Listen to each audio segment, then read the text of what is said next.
오늘 설교 본문인 사도행전 8장 14절에서 17절은 초기 그리스도교가 처했던 아주 특별한 상황을 압축적으로 보여줍니다. 짧은 구절인데 많은 것들이 함축되어 있습니다. 예루살렘을 본거지로 하는 사도들이 보통 우리가 예루살렘 초기 그리스도교 공동체라고 부르는 그 곳 교회의 사도들이 베드로와 요한을 대표로 뽑아서 사마리아로 파송했습니다.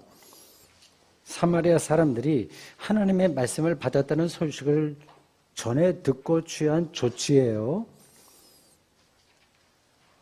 그 소식에 얽힌 이야기가 무엇인지를 알려면 이 본문이 포함된 사도행전 8장 전체의 배경을 알아야 됩니다.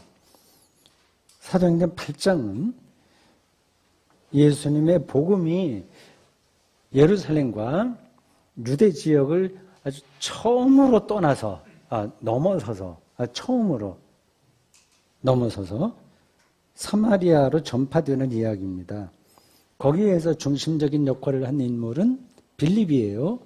빌립은 예수님의 12제자에 속한 그 사람이 아니라 보통 일곱 집사라고 불리는 그 사람입니다. 사도행전 6장 5절에는 그 일곱 집사 명단이 나와요. 사실 집사는 아닌데 그렇게 우리가 알고 있습니다. 스데반, 그 유명한 빌립, 브로고로, 니가노르, 디몬, 바메나, 니골라입니다. 이들은 헬라파 그리스도인들을 대표해요. 처음 들으셨을 거예요. 그리스어를 사용하는 디아스포라 유대 그리스도인들이었습니다.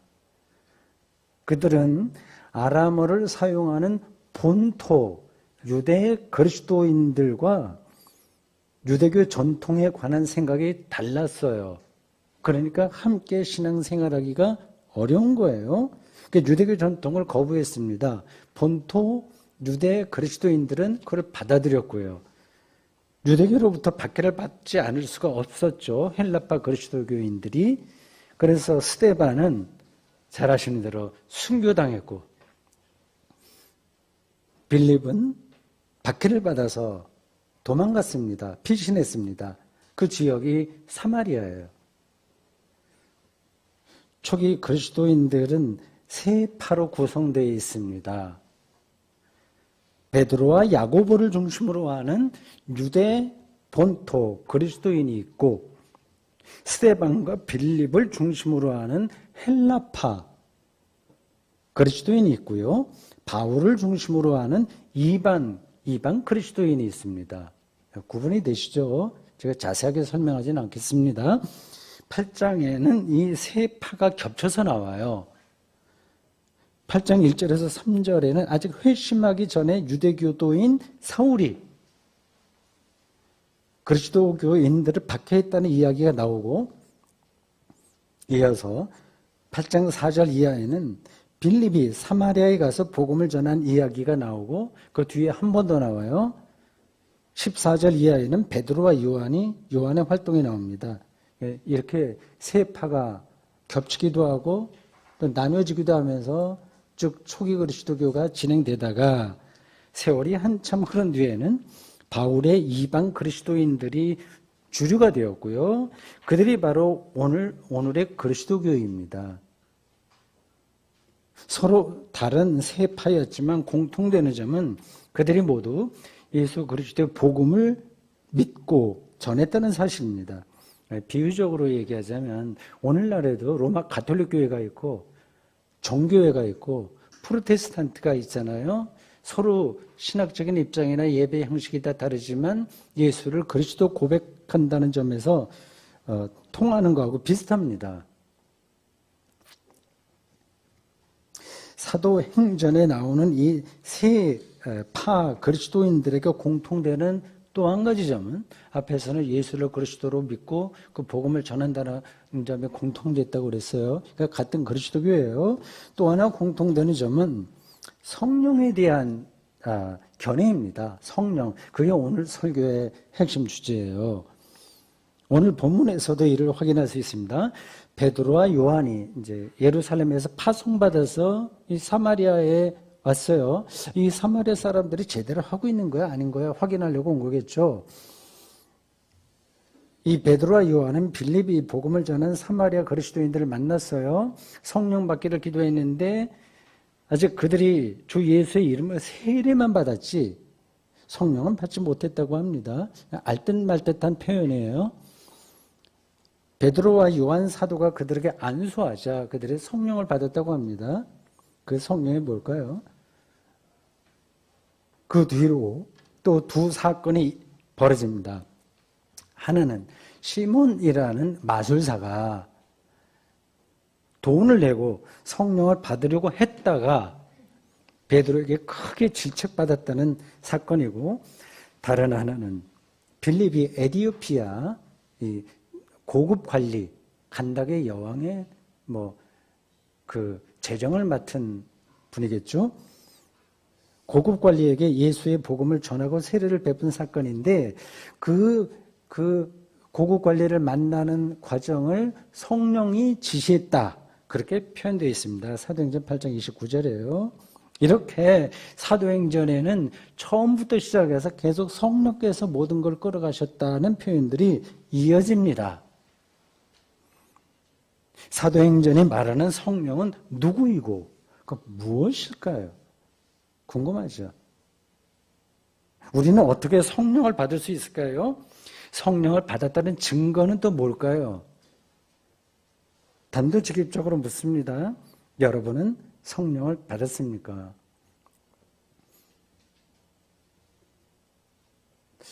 위르겐 몰트만이라고 하는 아직 생존해 있는 90 한 중반쯤 된 개신교 대표적인 조직신학자는 그리스도교 성령론을 다룬 책 데어 가이스트 데스 레벤스라고 해서 번역됐습니다. 생명의 영으로 번역됐죠. 그 머리말에서 성령을 생명의 영으로 바꿔 불러야 성경이 말하는 성령을 제대로 이해할 수 있다고 말합니다. 그러니까 성령이라고 하는 단어는 오늘 세속사회에서 좀 어색하죠. 여러분들 교회 다니지 않은 사람들에게 친구나 이런 사람들에게 성령에 대해서 알아요? 이렇게 물어보면 무슨 소리야? 잘 와닿지가 않습니다. 그러니까 종교적으로 특별한 사람만 성령을 받을 수 있는 무엇쯤으로 우리가 받아들입니다. 이런 현상은 한국교회에서도 마찬가지예요. 주로 열광적인 은사운동이라는 차원에서 성령을 이해하는 경향이 강합니다. 그건 사도행전에 많이 나와요. 방언, 신유, 입신 이런 것들입니다. 약간 다른 방식으로는 경배와 찬양류의 집회입니다. 좀 열광적이죠. 뜨겁죠. 간절하죠. 그런 집회에서 경험하는 종교적 열정을 성령이 임하는 것이라고 그들은 생각합니다. 저는 그들의 경험을 존중합니다. 그 방식으로 그들은 특별한 경험을 할 거예요. 근데 저의 생각과는 다릅니다. 저희 생각과 다르다기보다도 제가 가는 길은 좀 다르다 그런 뜻이에요. 성령에 관해서 말할 때 저에게는 이 몰트만이 말하고 있는 생명의 영, 이게 더 어울립니다. 그 생명의 영을 어떻게 경험할 수 있을까요? 실제로 그런 영을 지금 경험하고 우리가 살고 있을까요? 그냥 그러려니 생각하지 마시고 그리스도교 신앙을 좀 진지하게 질문해 보십시오. 우리가 평생 신앙생활을 하면서 실제로 중요한 내용은 모르거나 오해한 채 겉모양만 그리스도인이라면 얼마나 안타까운 일이겠습니까?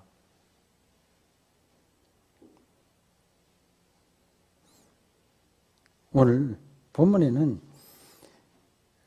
우리말 성경으로 보면 성령이라고 하는 단어가 3번 나오긴 하는데 실제로 헬라어 성경에는 15절과 17절에만 성령을 가리키는 푸니마 하기온이라는 단어가 나와요.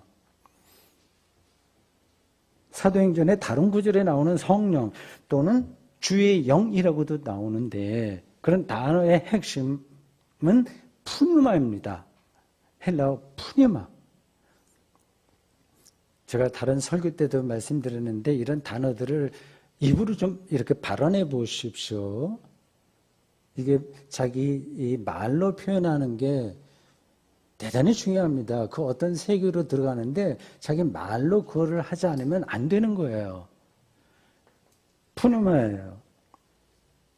푸뉴마에 거룩한이라는 형용사가 붙으면 뭐 하기오스에서 이렇게 변형되는 건데 성령으로 번역되고 또 주, 퀴리오스라는 명사가 붙으면 주의 영으로 이렇게 번역됩니다. 푸뉴마는 여러분들이 알겠지만 영, 바람, 숨, 기운 등등의 뜻이 있어요. 눈에 보이지는 않아 우리와 세계와 생명을 끌어가는 능력, 그 힘을 바로 그리스 사람들은 푸뉴마 이렇게 칭했습니다. 그걸 느끼는 사람이 있고 느끼지 못하는 사람이 있어요.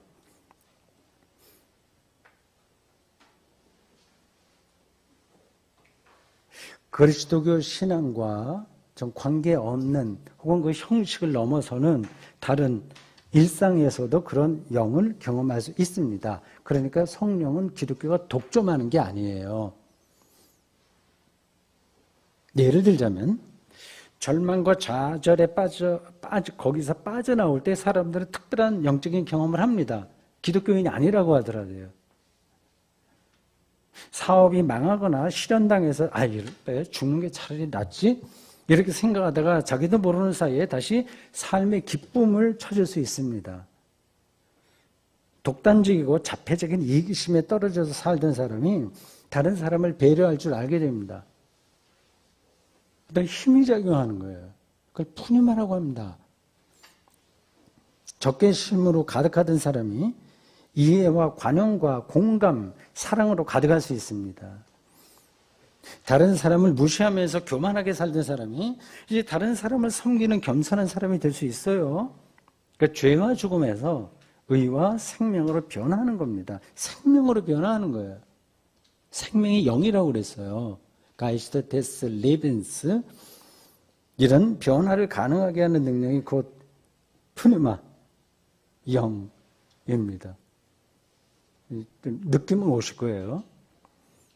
교회 밖에서도 그런 일들은 가능합니다. 오늘 본문 16절에 따르면 당시 사마리아 그리스도인들은 성령은 받지 못하고 예수의 이름으로 세례만 받았다고 해요. 생명의 능력은 없고 명색만 세례교인이었다는 뜻이겠죠. 그리스도인이 되기는 했으나 그리스도인다운 삶의 능력, 생명의 능력은 없었던 겁니다. 그걸 가리켜서 성령을 받지 못한 것이다. 이렇게 사도행전 기자는 표현한 거예요. 앞에서 본 대로 베드로와 요한이 그들을 위해서 기도하고 안수하자. 그런 방식은 많았어요. 그 당시에. 지금도 그런 일들이 있긴 합니다. 그들이 성령을 받았다고 합니다. 그 당시에 성령 받았다는 증거는 주로 방언 현상으로 사도행전에 한정해서 볼 때 그런데 그건 하나의 현상이니까 그것에만 성령 임재가 한정된다 생각하시면 오해입니다. 중요한 건 생명의 영이에요.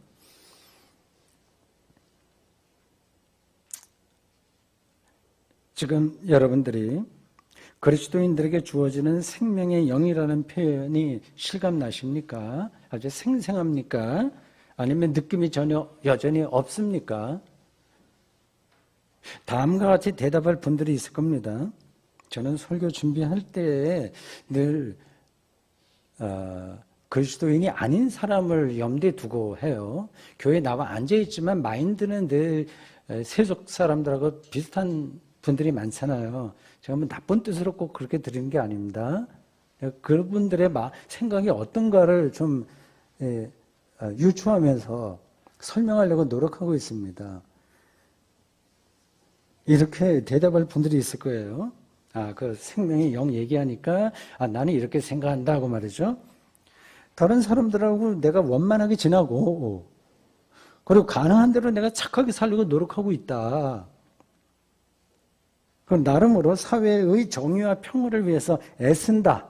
그리고 좋은 책을 읽고 교양을 쌓고 마음 공부를 통해서 절제력을 배우고 바울이 갈라디아서 5장 22절과 23절에서 열거한 성령의 9가지 열매, 즉 사랑, 희락, 화평, 오래 참음, 자비, 양선, 충성, 온유, 절제 등등이란 성령의 열매를 맺으려고 노력하고 열심히 산다. 그러면 생명의 영, 성령을 받은 거 아니냐? 이렇게 말할 수 있어요.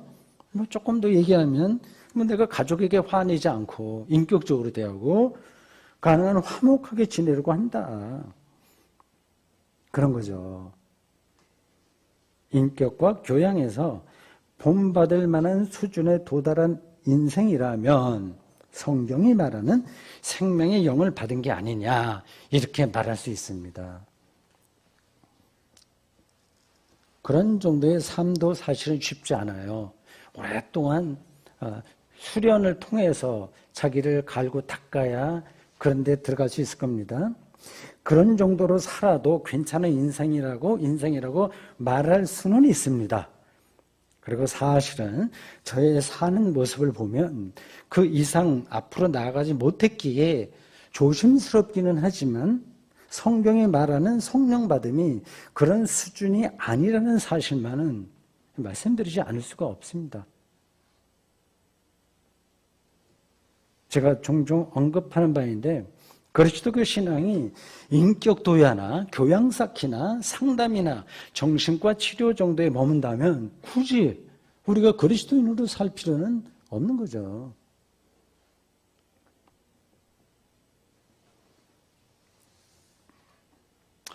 베드로와 요한 사도가 사마리아 사람들을 위해서 기도하고 그들에게 안수하자 그들의 성령을 받았다는 오늘의 본문 보도는 앞에 나오는 성령에 관한 다른 보도들과 연결해서 생각해야 돼요.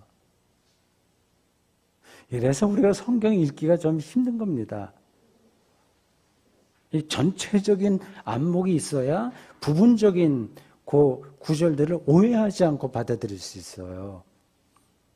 그러니까 부분과 전체가 같이 상호 연관되면서 좀 신학적인 용어를 한다면 해석학적 순환을 통해서 정확하게 그 세계 안으로 들어갈 수 있는 겁니다. 그 중에 하나가 예루살렘 주민들을 향한 베드로의 가르침입니다. 2장 38절에 나와요. 거기서 베드로는 성령을 받기 전에 있어야 할 일들을 거론해요. 성령 받음이 돈을 넣으면 음료수 캔이 나오는 자동 판매기처럼 기계적으로 받는 게 아니라는 말씀입니다. 그 시몬 마술사가 그렇게 시도했다가 크게 혼났죠. 베드로는 세 가지, 즉 회개와 세례와 죄 사함을 다음과 같이 거론했습니다. 사도행전 2장 38절이에요. 너희가 회개하여 각각 예수 그리스도의 이름으로 세례를 받고 죄의 사함을 받으라. 그리하면 성령의 선물을 받으리니. 앞에 전제 조건이 있죠.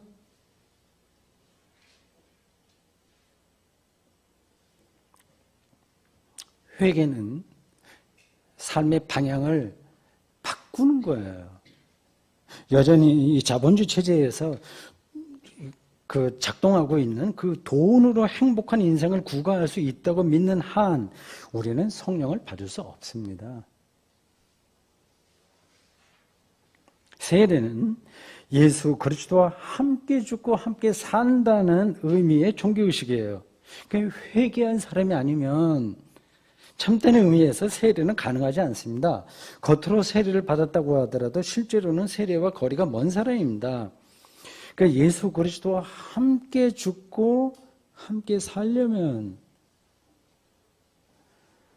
그와 밀착해서 살아야 되겠죠?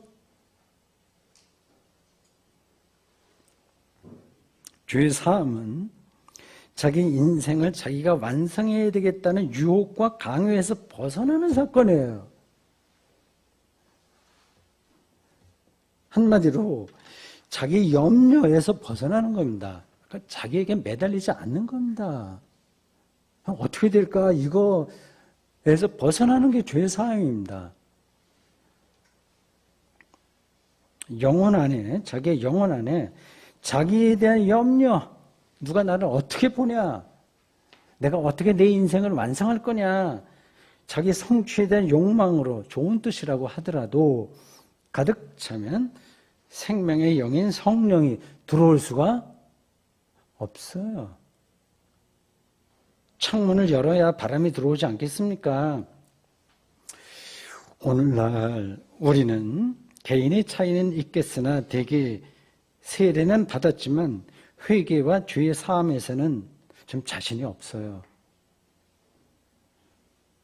그러니 성령 받음 또는 성령 충만과는 거리가 멀죠. 우리에게 무엇이 문제일까요? 이렇게 열심히 신앙생활을 했는데 그런 성령 충만, 성령 받음과 뭔가 거리가 있는 것 같다는 게 왜 그럴까요?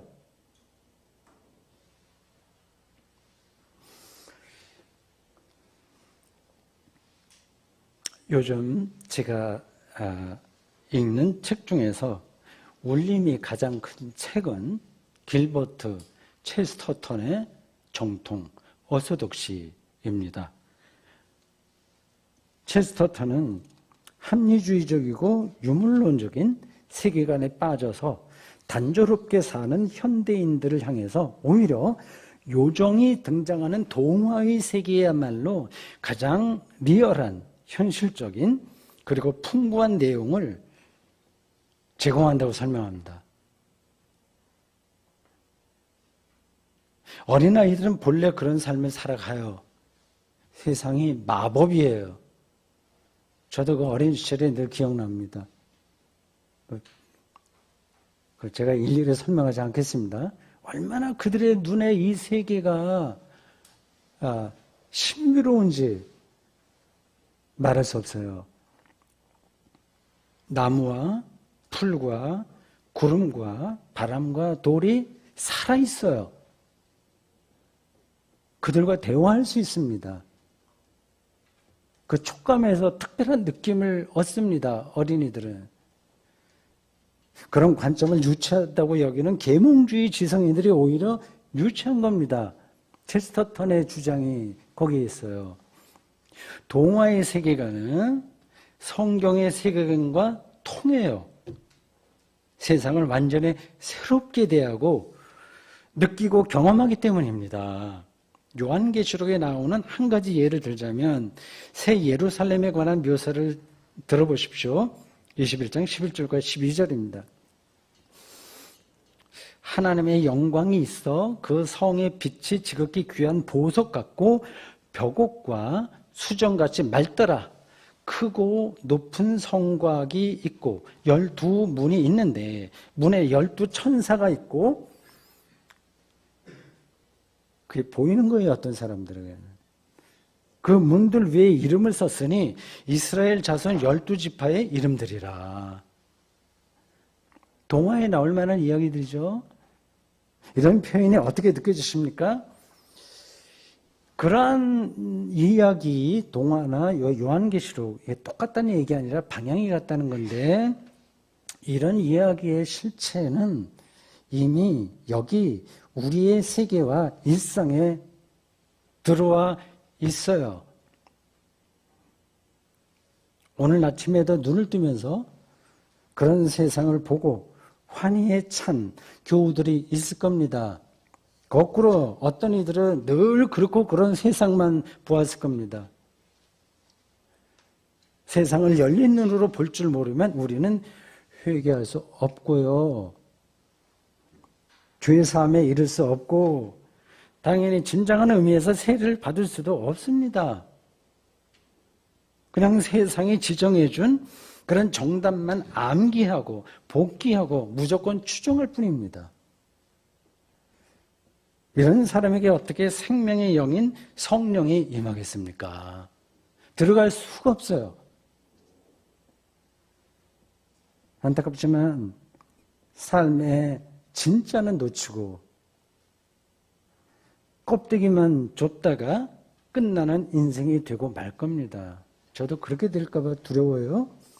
성령께서 우리 모두를 불쌍히 여겨주셨으면 좋겠습니다. 마지막으로 성령을 받으면 무슨 일이 벌어지는지가 궁금하시죠? 뭐 성령 받는 얘기하는데 그럼 뭐가 달라지는 거야? 이 대답도 앞에 나오는 사도행전 1장 8절과 연결해서 봐야 됩니다. 이 1장 8절은 이 사도행전 28장에 이르는 전체 내용의 뭐라고 그래요?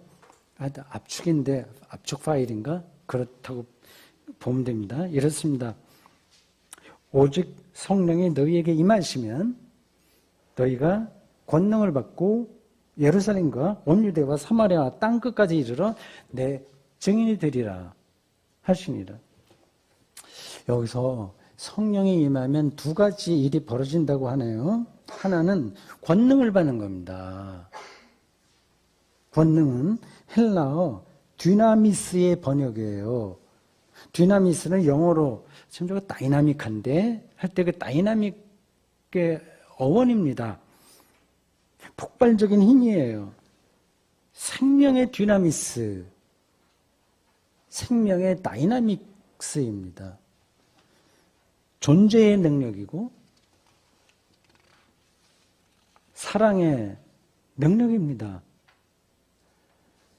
성령을 받은 사람은 세상을 창조하고 지금도 권능으로 통치하는 하나님의 능력에 결속되어 있어서 세상의 힘에 휘둘리지 않습니다.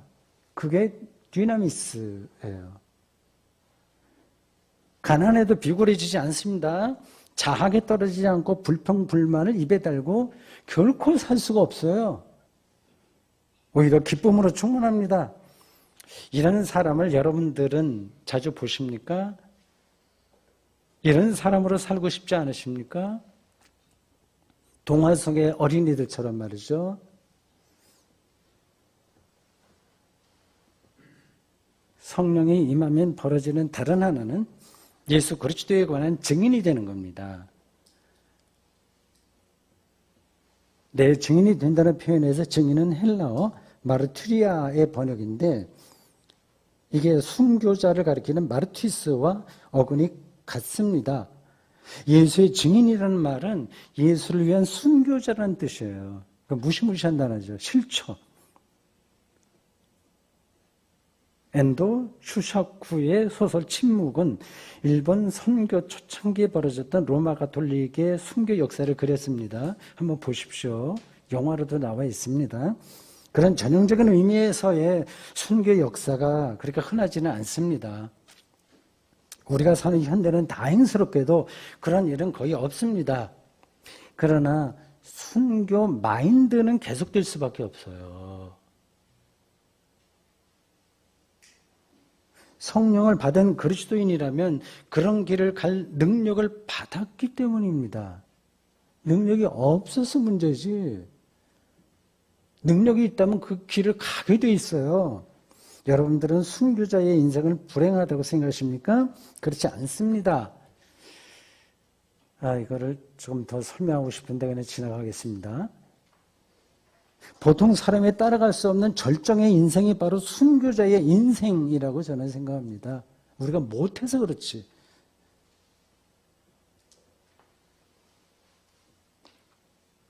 오늘의 일상에서 약간 가벼운 비유를 들면 다음과 같습니다. 여기 두 청년이 있습니다. 한 청년은 수능 점수와 스펙을 높이 쌓아서 인류 기업에 입사하여 1억 원이 넘는 연봉을 받고 삽니다.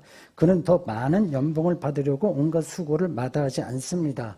여기 다른 한 청년은 유치원 교사가 되었어요. 아니면 장애인 돌보미가 되었다고 해도 좋습니다. 2천만 원 연봉을 받습니다. 근데 부끄러워하지 않습니다. 그리고 짜증내지도 않습니다. 자기가 한 일을 즐거워합니다. 그건 능력인 거예요. 누가 능력받은 청년일까요? 누구의 인생이 더 고급스러울까요? 이런 게 비현실 이야기라고 여러분들이 여전히 느끼신다면 그럼 아직 성령을 받는다는 게 무슨 말인지 알지 못한다는 증거입니다. 사랑하는 성도 여러분, 여러분이 취미 삼아서 교회를 다니는 게 아니라면 성령을 받는다는 말을 가볍게 여기지 마십시오. 성령을 받지 못하면 여러분은 생명의 능력도 사랑의 능력도 받을 수 없고 예수의 증인이 될 수는 더더욱 없습니다. 다시 저 자신과 여러분에게 묻습니다. 성령을 받았습니까? 아니, 거기에 관심이라도 있으십니까? 우리는 지금 무슨 일에 궁극적인 관심을 기울이고 인생을 살아가고 있는 것일까요?